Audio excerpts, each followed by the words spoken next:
हाँ जी, ओम की ध्वनि लगाइए, शुरू करो।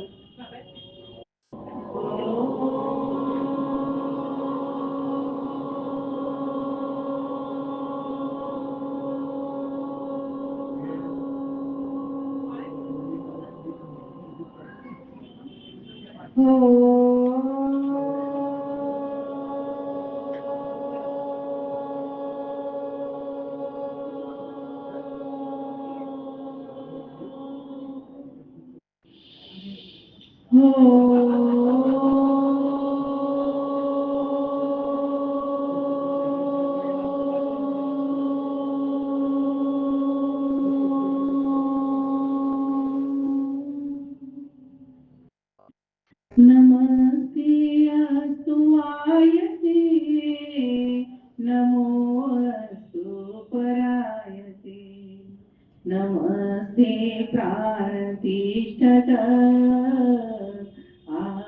आसीनायोतते नमः, आसीनायोतते नमः। ओम शांति शांति शांति।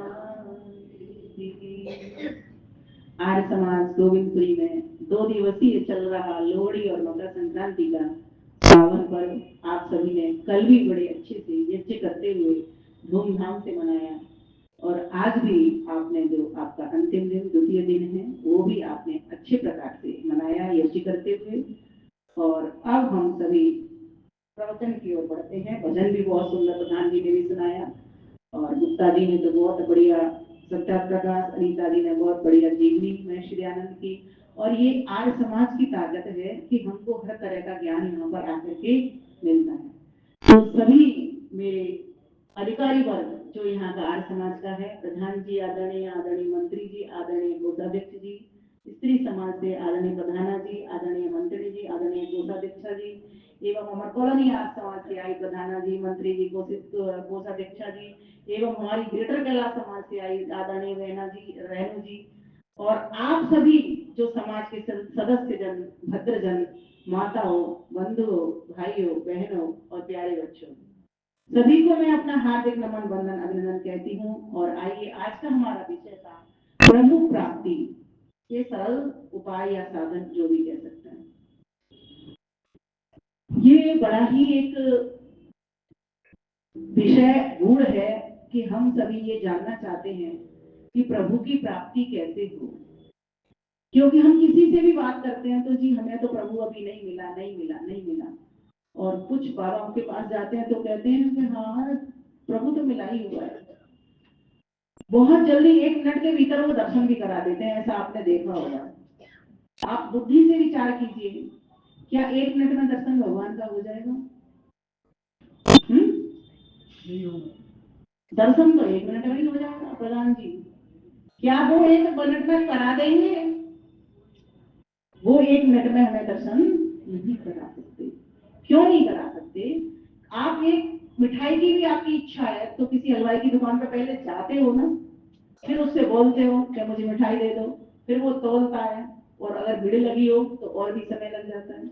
अगर हमारी अविद्या हमें सता रही हो, अंधकार घना घोर हमारे भीतर भरा हुआ हो, तो क्या हमें मिल जाएंगे प्रभु के दर्शन? नहीं मिलेंगे। एक पूरी स्लेट के ऊपर तो लिखा जा सकता है, लेकिन स्लेट जब पहले से ही भरी हुई हो तो क्या आप उसको लिख पाओगे? नहीं लिख पाओगे। पहले क्या करोगे? उसको साफ करोगे, मिटाओगे। तो जब हम मंत्र बोल रहे थे विश्वानि देव सविता दुरितानि परास्तव, उसमें क्या कह रहे थे भगवान से?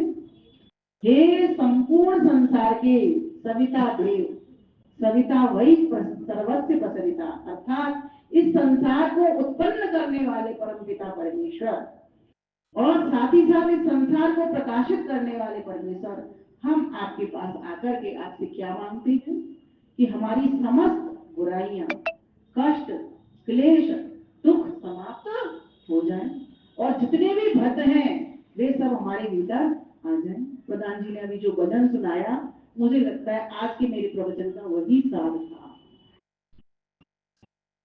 लेकिन आपको लेकर के चल रही हूं मैं उस दुनिया में कि किस तरह से उसको सरलता के साथ प्राप्त किया जा सकता है, बड़े बड़े शब्दों से, कठिन कठिन शास्त्रों से आप उसको प्राप्त नहीं कर सकते, क्योंकि अभी हमारे पास वो योग्यता, वो पात्रता विकसित नहीं हुई है। इसलिए मैं आज आपके सामने वो टैबलेट लेकर के आई हूँ जो आपको पच पाए, है ना। शरीर में वही भोजन डालते हैं ना जो हमें पच जाता है। हम ऐसा कठिन भोजन जो कि पशु पक्षी खाते हैं ऐसा भोजन डालते तो नहीं पचता। कैसे डालते हैं? सॉफ्ट सॉफ्ट भोजन डालते हैं, सात्विक अन्न देते हैं, क्योंकि ईश्वर ने हमारे दांत और हमारी आंख कैसी बनाई है? कोमल बनाई है। बाकी जो मांसाहार करते हैं वो पशुओं को देखो, शेर वगैरह को देखो, उनके दांत और आंख बहुत हार्ड होते हैं, इसलिए वो पचा पाते हैं। तो परमेश्वर ने जब हमारे भीतर की मशीनरी भी इतनी सॉफ्ट बनाई है, तो वो परमेश्वर भी कैसे मिलेगा? सॉफ्ट होकर के मिलेगा। हमारे भावों में भी विनम्रता आएगी, अहंकार नहीं। अहंकार किस बात का? अहंकार किस बात का? अहंकार तो न तो हमारा शरीर है, न हमारा धन है, न हमारा ज्ञान है, न हमारे पुत्र पुत्रियां, पति पिता जिनको अपना कहते हैं वे अपने हैं, क्योंकि ये शरीर ही हमारा अपना नहीं है, ये भी उस परमपिता परमेश्वर ने बनाया हुआ है। इसलिए सबसे पहला बोध हमको जो होगा वो बोध क्या होगा? वो बोध यही होगा कि मेरा यहाँ पर कुछ भी नहीं, मैं खाली हाथ आया था और खाली हाथ ही यहाँ से जाऊंगा, लेकिन कुछ मुट्ठी में बांध करके लाया था। जब मैं पैदा हुआ तो कैसे आया था? मुट्ठी बांध करके आया था ना, मुट्ठी के बाद में खुली ना ये, लेकिन जाऊंगा तो कैसे जाऊंगा? लेकिन उस मुट्ठी में क्या था? जब मुट्ठी खोली उसमें कुछ दिखाई नहीं दिया, मात्र ये ऊपर की लकीरें दिखी, लेकिन ये लकीरें तो ज्योतिषी कहते हैं। हमारे भीतर हमारे कर्मों का जो संचय था वो एकत्रित था। जन्म जन्मांतर की वासनाएं, हमारे कर्मों का किया अच्छा या बुरा, वो हमारे भीतर संचित था, वो लेकर के हम इस मुट्ठी में बंद करके आए। इसीलिए परमपिता परमेश्वर ने क्या किया? हमारा जो जन्म किया, हमारे अनुकूल किया। जैसे हमारे कर्म थे वैसे ही घर में हमारा जन्म करवा दिया, वैसे ही माता पिता उसने हमारे लिए खोज के रखे। हम माता पिता के रजबीर में आए और हमें एक नया शरीर, मनुष्य का शरीर मिल गया। मनुष्य का शरीर मिलने के लिए 50% हमारे पुण्य के कर्म होते हैं, होने जरूरी है, तब हमको एक गरीब परिवार में जन्म मिल जाता है। अगर उससे अच्छे 60% हमारे अच्छे कर्म होते हैं तो हमको एक धनवान या संपन्न परिवार में जन्म मिल जाता है। अगर हमारे 80% कर्म शुभ होते हैं, अच्छे होते हैं, तो हमको विद्वान परिवार भी साथ में मिलता है, धन संपत्ति भी मिलती है और हमको ज्ञानी लोग भी मिलते हैं, राजा के परिवार में भी हमारा जन्म हो जाता है। जब इतनी बात हमको ये समझ में आ जाती है कि परमात्मा ने ये जो हमारा मनुष्य का चोला दिया स्वयं में ही अमीर बना करके भेजा है। कैसा बना के भेजा है? हमको अमीर बना के भेजा है, हम गरीब नहीं है। क्यों नहीं है गरीब? क्योंकि अगर आपको, आप अपना मूल्य का आकलन करें शरीर का, कोई आपसे कहे कि अपना एक हाथ दे दो, मैं 10 लाख रुपए दूंगा, आप एक हाथ दोगे? नहीं दोगे। कोई आपसे कहे एक आंख दे दो, मैं आपको अरबों रुपए दूंगा, क्या आप एक अपनी आंख दोगे? नहीं दोगे। कोई आपको कहे मैं आप अपना मस्तिष्क दे दो, मैं आपको असंख्यों दे दूंगा, तो आप दोगे? मस्तिष्क कौन देगा? ब्रांडेड कौन करेगा अपना? नहीं दोगे। तो ये जो आपका शरीर है वो अपने आप में कितनी बड़ी संपत्ति वाला है। आप कितने बड़े घर के मालिक हो, आपके पास 1000 कोठियां हो जाए तब भी इतने मालिक नहीं बनते। परमेश्वर ने एक ही कोठी आपको ऐसी दे दी जो अद्भुत है, विचित्र है। सोचिए, जब आप इस तरह से अपना आकलन करोगे तो उस प्रभु को आपके मन से धन्यवाद निकलेगा, आप उसको समीप पाओगे। इस परमेश्वर ने मुझे इतना सुंदर मकान दिया, लेकिन मैंने उस मकान में आकर के क्या किया? क्या मैंने झाड़ू लगाई? क्या मैंने सफाई की? विश्वान देव सवितर दुरितानि परासुर परेसुट, क्या दुरितानि, दुर्गुणों को, दुर्व्यसनों को, कष्टों को, क्लेशों को, इनको समाप्त करने का प्रयास किया। चाहते तो हम सभी हैं कि हम पूरे 100% आनंदित हो जाए, सुख हमको प्राप्त हो जाए, लेकिन हमको सुख प्राप्त नहीं हो रहा। क्यों नहीं हो रहा? क्योंकि हम उस सुख स्वरूप को दूर पाते हैं, उसको पास में नहीं देख रहे हैं। आप जो श्वास ले रहे हो, छोड़ रहे हो, किसके कारण ले रहे हो? क्या अपने कारण ले रहे हो? अपने कारण तो ले ही रहे हो, क्योंकि आपके श्वासों का जो बंधन परमेश्वर ने किया, पिंड का बंधन किसके साथ किया? आत्मा के साथ किया, है ना। आपका जन्म हुआ तो आपको पिंड दिया, पिंड आपका साधन बना, है ना। लेकिन इस पिंड को देने वाला और इन श्वासों का बंधन करने वाला और इनको चलाने वाला, कि 1 मिनट में 72 बारी धड़केगा, ये करने वाला, ये सिस्टम को व्यवस्थित करके आपको देने वाला कौन है? और सबका शरीर का, मनुष्य के शरीर का एक जैसा सिस्टम है, एक जैसी फीलिंग्स है। आप अमेरिका में चले जाओ तो भी अगर कोई किसी को मारेगा तो आंसू निकलेंगे, कोई कुछ किसी को देगा तो खुशी होगी। भारत में देख लो, सबकी एक सी फीलिंग, कहीं कोई अंतर नहीं। और रूप रंग देखिए तो भी सबके समान है। तो कोई एक ऐसा व्यवस्थापक है, कोई एक ऐसा निर्माता है, कोई एक ऐसा संचालक है, कोई ऐसा रक्षक है जो इस सारी व्यवस्था को बना रहा है, चला रहा है, घुमा रहा है और सबकी रक्षा कर रहा है। कोई शक्ति तो आप मानते हो, लेकिन उसका मुख्य नाम, उसकी ही वाणी में उस परम पिता परमेश्वर ने कहा, मैं ओम हूं। पहला ज्ञान क्या होगा? मैं ओम हूं। ये हमको कहा, ओम कम ब्रह्मा। कैसा हूं? जैसे आकाश सर्वत्र व्यापक है, ऐसे मैं ही सब जगह पर व्यापक हूं। इसलिए मेरा एक नाम ओम के साथ साथ विभु भी है।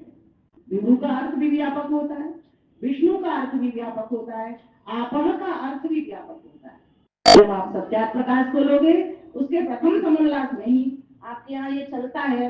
वहां आपने 100 नामों की व्याख्या ऋषि दयानंद से सुनी होगी, लेकिन आप में से कुछ लोग नहीं है, तो आप जान करके यहाँ से जाएंगे कि परमपिता परमेश्वर का अपना नाम, जैसे आपके बच्चे का एक नाम होता है ना, जो स्कूल में भी चलता है, जो हस्ताक्षर में चलता है ना। लेकिन घर में कोई उसको कैसा कहता है? चंचल कह देता है ना, जब वो शोर मचाता है तो, या कोई घर में और प्यार का नाम बोल देता है ना। आजकल तो बड़े उल्टे सीधे नाम रखे जा रहे हैं, कुछ पता ही नहीं चलता है।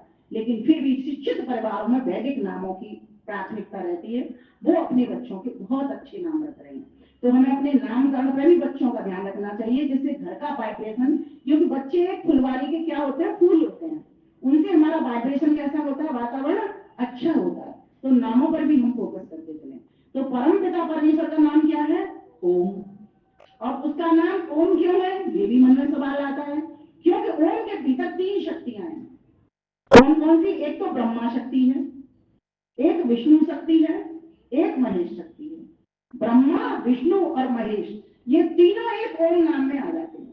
जैसे आप ईश्वर को कहोगे ब्रह्मा है, उसका नाम कोई पूछे, आप कहते हो ब्रह्मा है वो, तो आप एक बात बोलते हो, है ना। कोई आपसे पूछे क्या है, पर है ना विष्णु कहते, तो आप एक अंग बोलते हो। कोई पूछे क्या नाम, तो आप महेश बोल करके एक अंग बोलते हो। लेकिन जब आप उसको बताते हो ओम, तो इसमें तीनों बात आ जाती है। क्यों क्यों आ जाती है? इसको समझिए लॉजिक को। क्योंकि संसार को बनाने वाला कौन होता है? ब्रह्मा। चलाने वाला कौन होता है? विष्णु, है ना। और संहार करने वाला कौन होता है? महेश। तो ये तीनों काम कौन कर रहा है? एक ही परमपिता परमेश्वर। तो जब हमको इतनी बात समझ में आती है कि एक ही पिता हम सबका है। कल मैंने भजन बोला था ना, कौन सा? तुझ में हो, मुझ में हो, सब में हो समाया, कर लो सबसे प्यार, जगत में कोई नहीं पराया। जितने हैं संसार के प्राणी, सब में है एक ज्योति, एक बाग के फूल हैं हम सब, एक माला के मोती। फिर ना जाने किस मूरत में, फिर ना जाने किस मूरत में लड़ना हमें सिखाया, कर लो सबसे प्यार, जगत में कोई नहीं पराया, कोई नहीं पराया। जब सबके भीतर उसके दर्शन आपको होने लग जाएंगे, जैसे आपने नामदेव का किस्सा सुना है ना। नामदेव जी क्या कर रहे थे? संत थे बहुत बड़े, और भोजन करने बैठे। उनके पास में घी की कटोरी थी और रोटियां थी उनके पास में, है ना। तो वो क्या कर रहे थे? जैसे ही वो रोटी खाने के लिए लगे, कुत्ता आ गया और लेकर के उनकी रोटी को चला गया। वो आप वो भागते हैं पीछे पीछे घी की कटोरी लेकर के, अरे मेरे भगवान, अरे मेरे भगवान, आप कैसे चल दिए? आप बिना घी की की रोटी खा रहे हो। क्यों? उनको कुत्ते के भीतर भी वो परमात्मा मिला। लेकिन आज कुछ संगठन वाले क्या करते हैं, कहते हैं जी कुत्ते में तो भगवान ही नहीं होता, नहीं वो कुत्ता ही क्यों होता। सोचिए, ये आर्य समाज आपको सिद्धांत देता है, ये चीज बताता है, अरे कण कण में भगवान है। ईशावास्यमिदं सर्वं यत्किंच जगत्यां जगत् तेन त्यक्तेन भुञ्जीथा मा गृहः कस्य स्वेदनम्। जब उसकी हमसे न तो कण से दूरी, किसी कण से, न स्थान से दूरी, न समय से दूरी। बोलो है क्या किसी स्थान से दूरी? आपके पास यहाँ भी भगवान बैठा है, आप घर जाओगे वहां भी, रास्ते में चलोगे तो भी, क्योंकि आपके भीतर बैठा हुआ है। भीतर है ना वो, तो आप जहां जाओगे सब जगह मिल जाएगा आपको, जहां बैठोगे वहां भी बैठा हुआ है वो। तो जब कोई जगह उससे खाली नहीं है तो अनुभूति क्यों नहीं हो पा रही है? क्योंकि अभी अंधेरा है। इस बात को हम ढंग से समझ नहीं पाए हैं। अंधेरे में कोई चीज दिखाई देती है? नहीं दिखाई देती। इसलिए मैं कहती हूँ, बोलो मेरे साथ, अंधेरे में रटवाती हूँ सबसे, अंधेरे में ठोकर है, प्रकाश में ठाकुर है। जब आप अंधेरे में चलते हो तो ठोकर लगती है, लगती है कि नहीं लगती? भाई बहुत समझदार हमारी माता जी जैसी बैठी हैं, इनको तो ना लगे, बच बच के निकल जाए। तो उसके लिए किसने काम किया? ज्ञान ने काम किया, तभी वो बच गई। तो अर्थात उसके पास अंधेरा नहीं था, बाहर का अंधेरा तो था लेकिन भीतर का उजाला था, इसलिए वो बच के निकल गई। तो हमको क्या करना होगा? बाहर का प्रकाश अंधेरा तो भगवान के हाथ में, लेकिन जो भीतर उसने एक बार हमको दे दिया, क्या? प्रकाश। अब उसका क्या है? पर्दा है। पर्दा जो रुकावट है मिलने ही नहीं देता, अज्ञान की जकड़न से हिलने ही नहीं देता। बस आपको क्या करना? पर्दे को हटाना, सरका देना। क्या करना? पर्दे को, अविद्या के पर्दे को। विश्वानिदेव सविता दूरितानि पराशर। हे परम पिता परमेश्वर, मेरा इतना अंधेरा दूर कर दो कि मैं अपनी समस्त अविद्या को समाप्त कर पाऊं, इन कष्टों से दूर हो पाऊं, सुख हो सुख हो, हर हाल में मैं तुझे अपना बना पाऊं, अब तुझे देख पाऊं, अनुभव कर पाऊं। क्योंकि आज मैं अगर किसी परिस्थिति में फंस गया है ना, या किसी ने मेरा अपमान कर दिया, तो मेरे में भीतर कोई ना कोई कमी होगी, मेरे कर्म ऐसे होंगे जिसलिए मैं परिस्थिति में फंस गया हूं। भगवान को दोष मत देना, भगवान किसी का बुरा नहीं चाहता। कोई माँ अपने बच्चे का बुरा चाहती है क्या? चाहती है क्या? कोई माँ नहीं चाहती। तो जगत जननी माँ जो सबकी माँ है, क्या वो अपने बच्चों का बुरा चाहेगी? वो नहीं चाहेगी।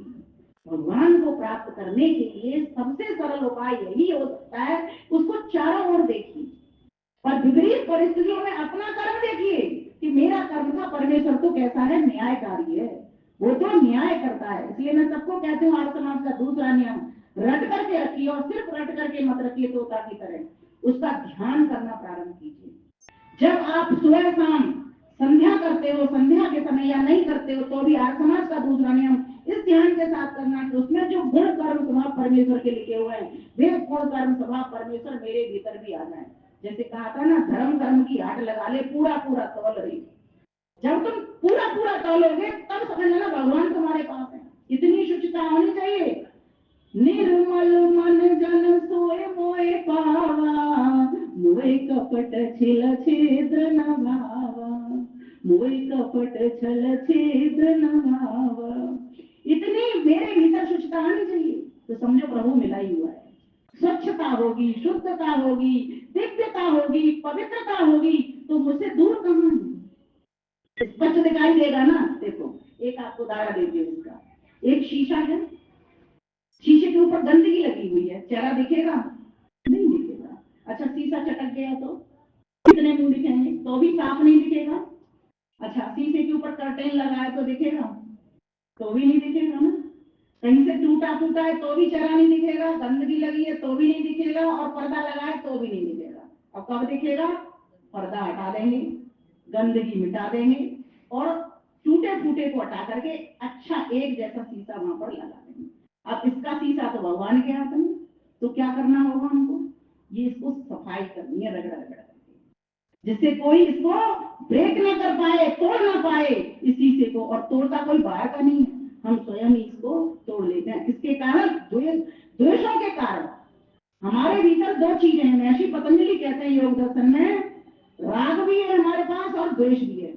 राग कब होता है? जब हमें किसी से एक दूसरे से सुख मिलता है तो हमें उसके प्रति राग हो जाता है, मोह हो जाता है। लेकिन जब हमें उसी व्यक्ति से दुख मिलता है तो हमें उससे द्वेष होना प्रारंभ हो जाता है। सुख और दुख इनके कारण हमको क्या होता है? राग और द्वेष होना प्रारंभ होता है। जब ये दोनों ही चीजों से हम ऊपर उठ जाते हैं, भगवान कृष्ण क्या कहते हैं गीता में? शस्त्रौ च मे से तथा मानापमानयो शीतोष्ण सुख दुखेषु समः संग विवर्जित। जिस व्यक्ति को ये समता की स्थिति आ जाती है वो समझना भगवान उसके पास है। आज हमारे पास समता की स्थिति नहीं है, धूप में चले जाते हैं कुमला जाते हैं, बारिश में हो जाती है भीग जाते हैं, सर्दी पड़ जाती है ठंडी लग जाती है। कहाँ है तपस्वी शरीर, कहाँ है शुद्ध शरीर? जबकि मनु महाराज क्या कहते हैं इसी बात को? अद्विघात्राणि शुध्यन्ति मनः सत्येन शुध्यति विद्या तपोभ्यां भूतात्मा बुद्धिर्ज्ञानेन शुध्यति। अगर शुद्ध होना चाहते हो तो जल की, आपके शरीर की शुद्धि किससे होती है? जल से होती है। अच्छा, और मन की शुद्धि सत्य बोलने से होती है। जीवन में इतना सच आना चाहिए कि स्वामी दयानंद सरस्वती ने 5 नियमों के भीतर सत्य सत्य सत्य सत्य सत्य, इतनी सच्चाई आपके भीतर आ जानी चाहिए। समझो भगवान आपके पास है। क्यों क्यों पाते हैं? समानता से समानता का गुण मिलता है, जल से जल मिलता है, जल से पत्थर नहीं मिलता। ईश्वर स्वयं में सत्य है और जीवात्मा भी अगर स्वरूप से तो सत्य है लेकिन संसार में आकर के वो झूठा कार्य करता है, झूठ बोलता है, बात करता है, तो ईश्वर से मुलाकात नहीं हो पाती। यही तो गंदगी है, चित्त रूपी सीधे पर यही गंदगी है। झूठ बोलने की, मिथ्या वचन करने की, निंदा करने की, किसी की कड़वा बोलने की, यही हमारे भीतर झूठी बात है, गलत बात है। तो इसलिए कहा गया भगवान हमको क्यों नहीं मिलते? क्योंकि हमारा जीवन न तो शुचिता में है, न सत्यता में है, न शुद्धता में, न साफ में, न सफाई में है। इसलिए भगवान हमको अनुभव नहीं होते। वो तो हमारे भीतर भी, बाहर भी, ऊपर भी, नीचे भी, दाएं भी, बाएं भी, सब जगह पर वो विद्यमान रहते हैं। मिलने का एक ही तरीका है, अपने चित्त की शुद्धि कर लीजिए। महर्षि पतंजलि योग दर्शन में बड़ा सुंदर कहते हैं अपने जीवन में, मन में, वाणी में, कर्म में अहिंसा को धारण करो। जब तक आपके जीवन में अहिंसा का व्रत नहीं होगा ना, अच्छा अहिंसा क्यों करें, क्यों लाए अपने जीवन में? अहिंसा प्रतिष्ठायाम तत्सन्निधौ वैर त्याग, क्योंकि अहिंसा को धारण करने से सभी प्राणियों से बैर भाव छूट जाता है। जब मन से, वाणी से और कर्म से, क्रिया व्यवहार से सबके साथ हमारा सत्य व्यवहार होगा, न्यायुक्त व्यवहार होगा, अच्छा व्यवहार होगा, प्यारा व्यवहार होगा, मधुर व्यवहार होगा, किसी के भले के हित के लिए व्यवहार होगा, तो सबसे बैर छूटेगा कि नहीं छूटेगा? हर कोई व्यक्ति इसको कैसा समझेगा? अच्छा ही समझेगा। तो इसलिए कहा गया कि योग दर्शन में जो हमारे 8 अंग बताए अष्टांग योग के, उसमें 8 सीढ़ियां बताई, उसमें पहली सीढ़ी तो चढ़ लो, तब तो तुम्हें प्रभु के दर्शन होंगे। तुम्हारे जीवन में कहीं अहिंसा नहीं, मन से तुम बुरा सोचते हो, वाणी से किसी को भी बुरा बोल देते हो, सिर्फ अपने ही फायदे के लिए लगे रहते हो। क्या मनुष्य का शरीर अपने फायदे के लिए मिला?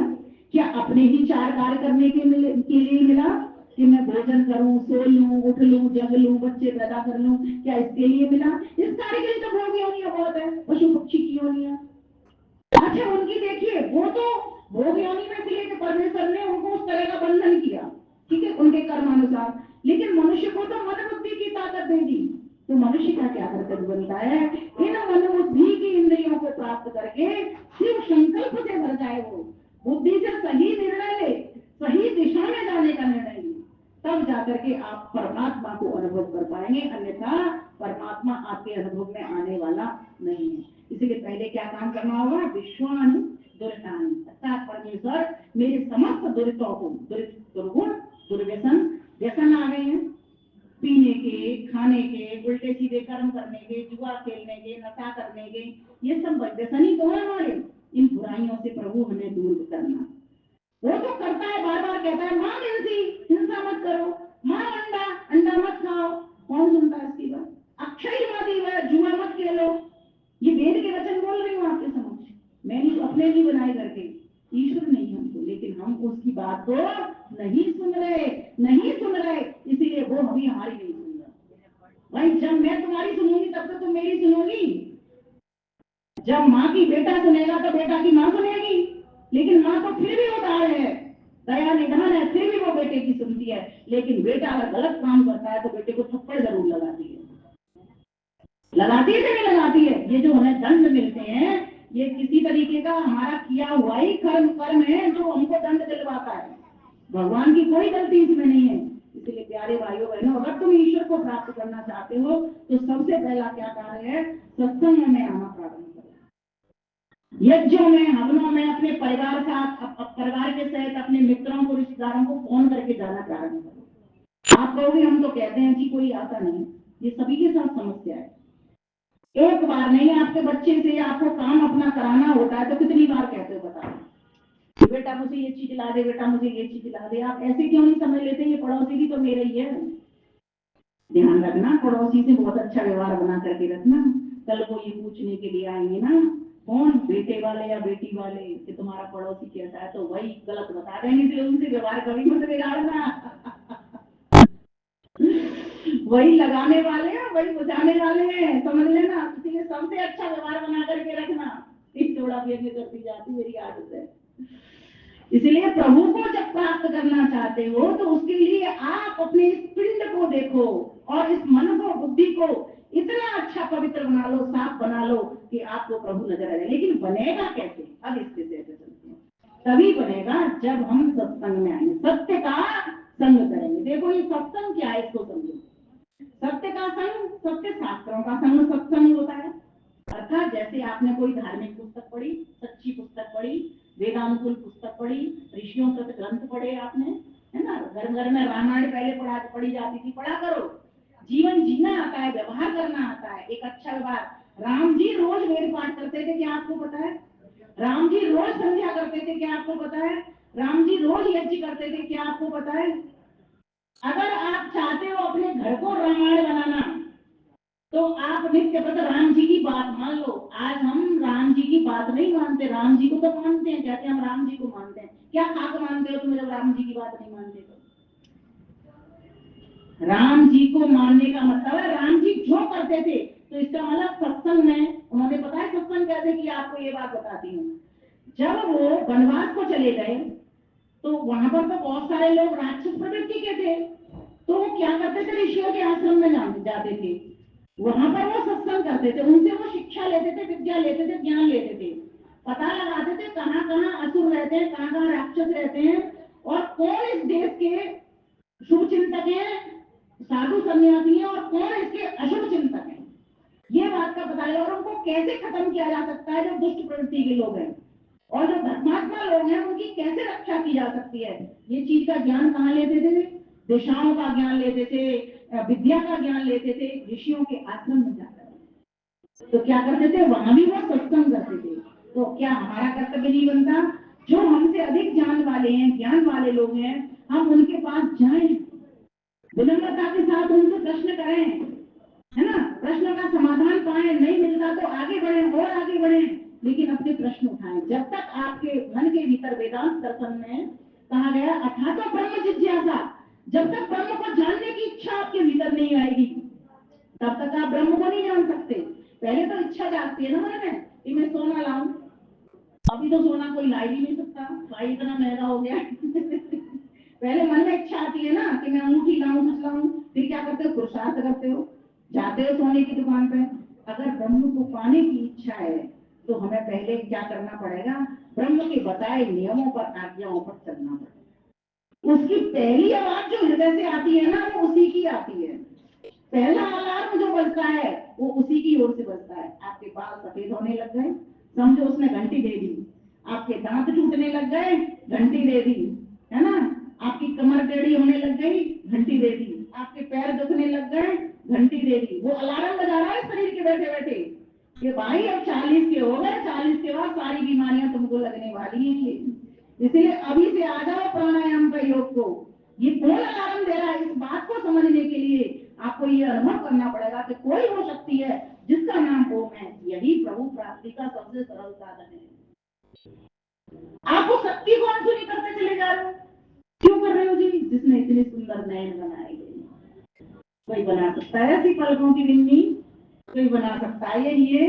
और ये हीरे कैसे हैं? अभी आपके जीवन में भी चमक दे रहे हैं, और किसी जब चले जाते हो, किसी को दान कर जाते हो, तो उसके जीवन को में भी चमक दे जाते हैं।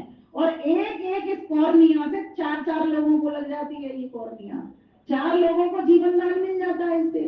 इसलिए शरीर की वैल्यू जानो, इसको बनाने वाले की वैल्यू कितनी होगी जिसने इतना बड़ा शरीर बना दिया, जिसका मानक पता भी नहीं लगा पा रहा कि त्वचा कैसे बनती है। त्वचा को लगाया तो जा सकता है, आंखों की कॉर्निया को दूसरे को लगाया तो जा सकता है, लेकिन बनाया नहीं जा सकता।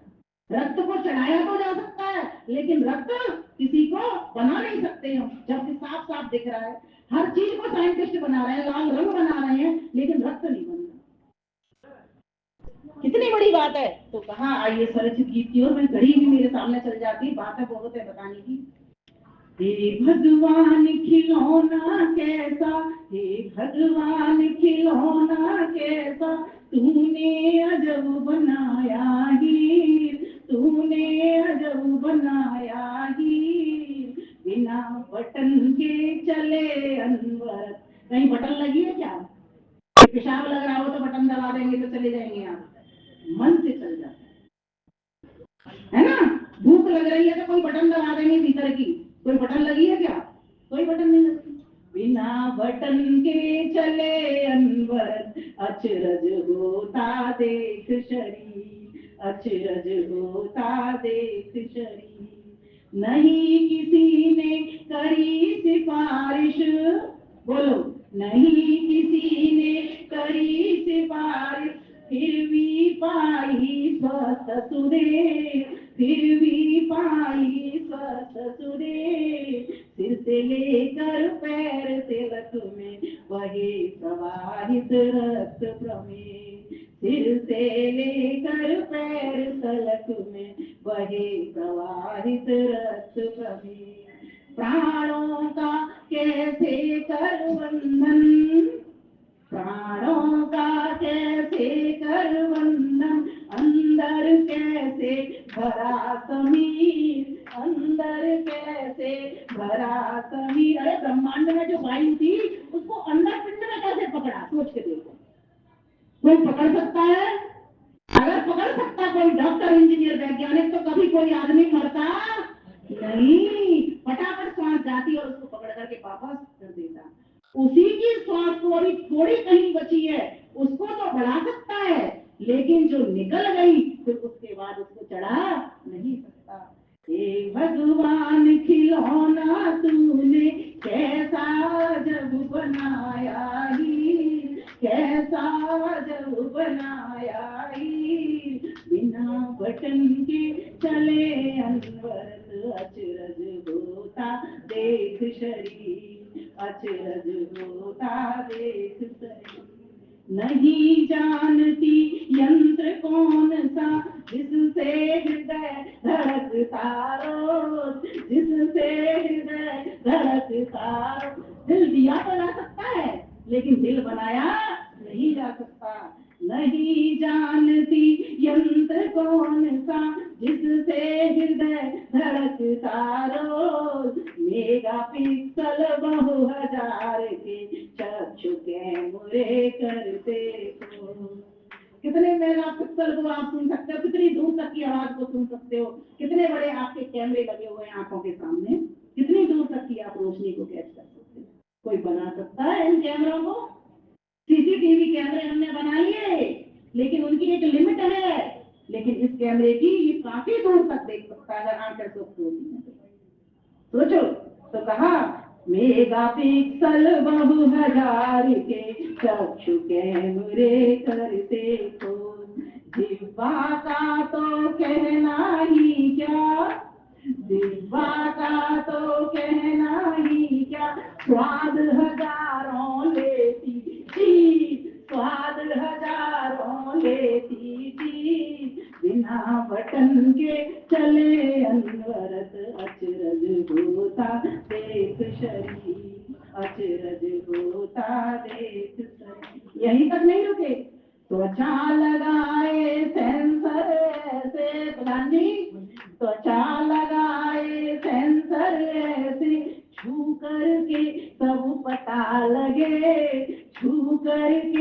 सब पता लगे, कान करें ध्वनि कोडिंग ऐसी, सुनने पर अचरज उमगे, सुनने पर अचरज उमगे।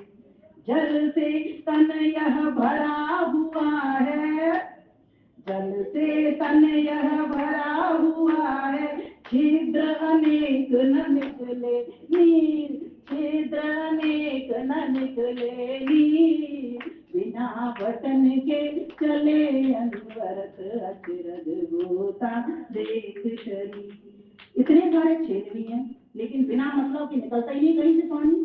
और कितना पानी भरा हुआ, 70% में पानी भरा हुआ। कैसे किया ये? जब आप इस तरह सोचोगे ना, जैसे मैंने गीत बनाया, जब मैं सोचते चली गई तो मैं डूब गई भगवान में। भाई खोज क्या, खो जाना उस ईश्वर में। देखते देखते, सोचते सोचते, उसकी बातों को करते करते उसमें खो जाने का नाम ही क्या है? ईश्वर की प्राप्ति है।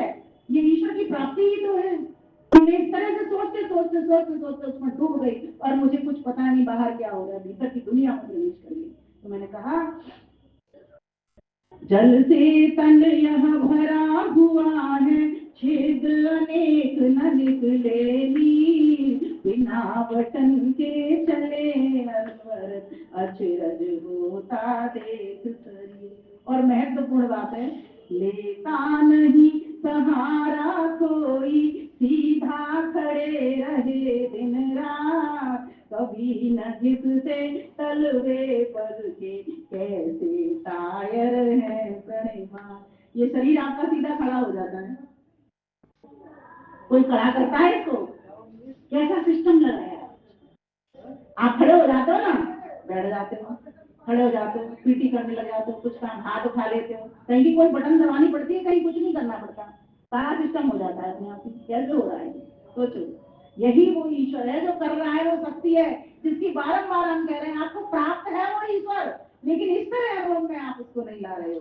तो कहा, लेता नहीं सहारा कोई, सीधा खड़ा रहे दिन रात, कभी न घिसते तलवे पग के, कैसे टायर है बड़े मान। गाड़ी चलाते हो, 1 साल के बाद नई पहिए ले आते हो, उसमें छेद हो जाता है, लेकिन ये पहिए आपने 100 वर्ष के लिए दिए भगवान ने। ये पैर कहीं घिसते दिखे हैं आपको आज तक? ये आंख आपको कभी छोटी बड़ी होती दिखी है? उतने के उतने ही हैं। पूरा शरीर में बढ़ जाता है, घट जाता है, कमजोर हो जाता है, लेकिन आंखों के लिए जितने बच्चे के पहले दिए थे भगवान ने, उतने की ही उतने रहते हैं। सोचो, शरीर बढ़ रहा है, लेकिन जो हीरे हैं भीतर के, वो उतने की ही उतने। क्या व्यवस्था बाहर है भगवान, तुम्हें क्या कर दिया?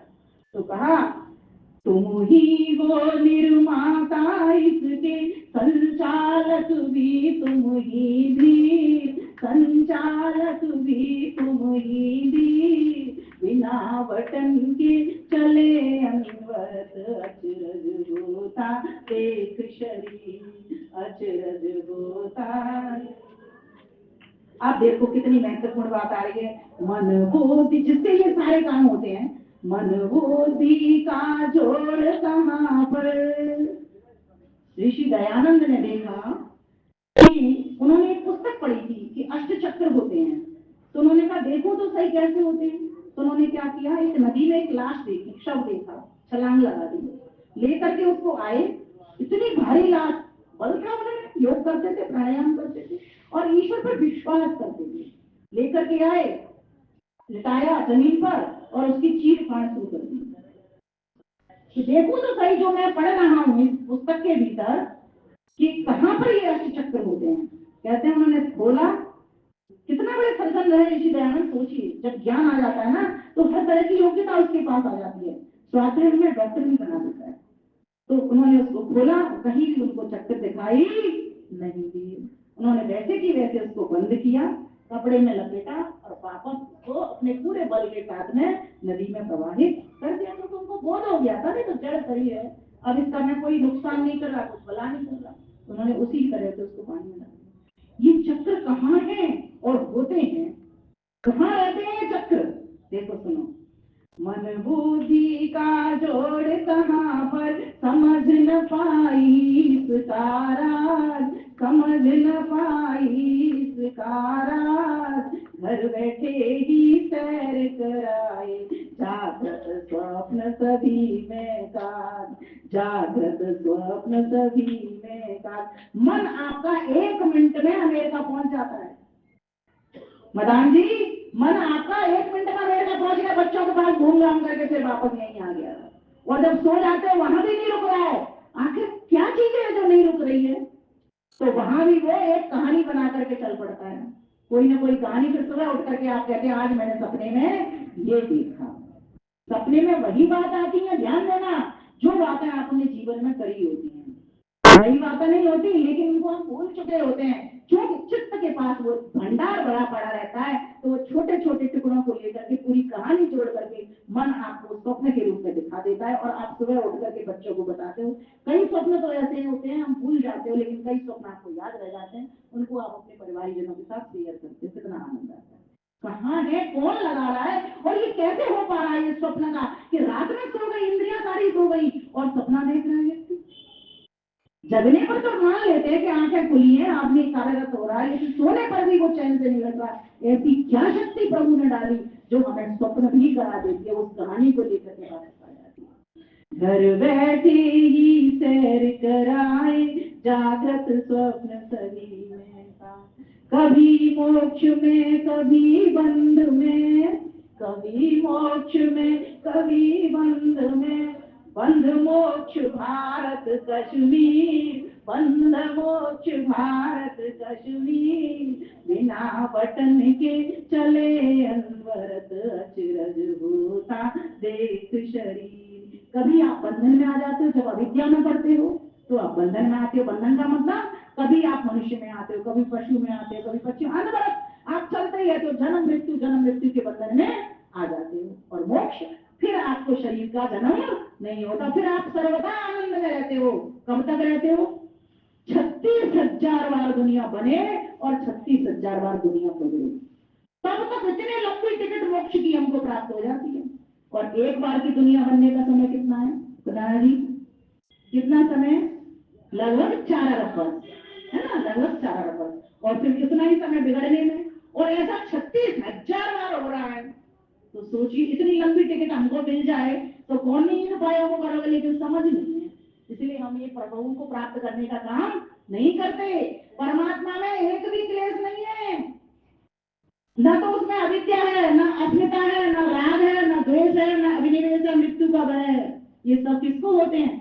जीव को होते हैं। लेकिन जब जीव उस परमेश्वर से, जगदीश्वर से मिल जाता है, तब उसके ये पांचों क्लेश खत्म हो जाते हैं। विश्वान देव यद भद्रम सन्नाथ, परमेश्वर मेरे समस्त दुर्गुणों को, दुर्वचनों को, दुखों को, क्लेशों को दूर कर देंगे। आगे कहा, छिपे हुए तुम कैसे करते, भाई सामने भी तो नहीं आते हो।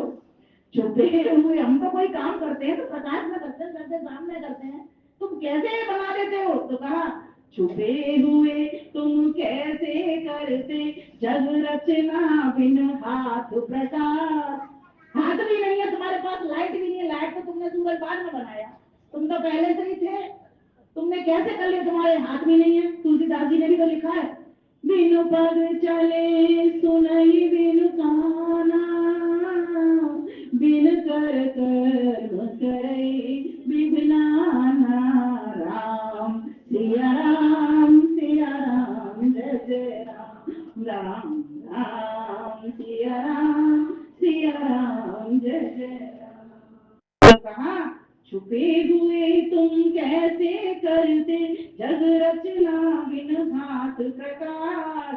कैसे सब कुछ जान रहे हो, कैसे जगती जन्म वनाश।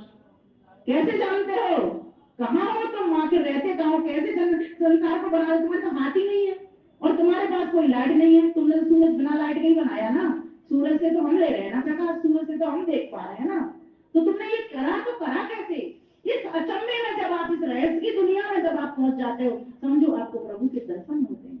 वो बताता है, फिर कहता है, देख तुम्हारा सृजन सृष्टि का, पाने मन को उठा अधीर, पाने मन को उठा अधीर, बिना बटन के चले अनवरत, अचरज होता देख शरीर। अंतिम बात कह करके अपनी वाणी को विराम दूंगी। जो मुझे समय दिया, मैं अपने समय में ही हूँ। तो अंतिम बात कही, आप खिलाड़ी खेल आपका, मैंने आपको ही छोड़ दिया। आप खिलाड़ी खेल आपका और खिलौना मालिक आप, और खिलौना मालिक आप। विमल पुनीता सदा तुम्ही में लगी रहे निश दिन कर जा, लगी रहे निश दिन कर जा। तो मुझको सद्बुद्धि प्रबोधि, बोलो, तो मुझको सद्बुद्धि प्रबोधि, मिलूं मिटा तम सारी पीर, मिलूं मिटा तम सारी पीर। बिना वतन के चले अनवरत, अचरज होता देख शरीर, अचरज होता देख शरीर। हे भगवान खिलौना कैसा तूने अजब बनाया ही, तूने अजब बनाया ही। बना बटन के चले अनवर, अचरज होता देख शरीर, अचरज होता देख शरीर, अचरज होता देख शरीर। जब तक इस अचरज से आप नहीं बढ़ोगे, तब तक आपको प्रभु मिलने वाला नहीं है। उसकी रचना को देखो, अंत संतिम न जहाती अंत संतम पश्यति, देवस्य पश्य कागम, ये सृष्टि उसका काव्य है। न ममार न जीवती, वो कभी मरता नहीं है। उसकी वेद विद्या भी कभी मरती नहीं है। वो था, उसके पास उसका ज्ञान था। जब हम दिए उसने तो चारों वेद हम उसको हमारे अंदर मत्थी करके दिए, लेकिन अंधेरे के कारण वो ज्ञान हमको नहीं हो पाया। इसलिए हे परमात्मा देव विश्वान देव सरे कर दुर्गान पराशर, यद भद्रम सन्नाथ, मेरी विद्या को समाप्त करिए और विद्यावान मुझे बनाइए, तभी मेरे जीवन का कल्याण हो सकेगा। आप सभी का 2 दिन तक मेरे साथ यज्ञ करने और प्रवचन सुनने का आपने लाभ उठाया। मैंने भी आपकी सुंदर उपस्थिति का पान किया। आप सभी को बहुत बहुत धन्यवाद करती हूँ। सादर करते हुए नमस्ते कहती हूँ।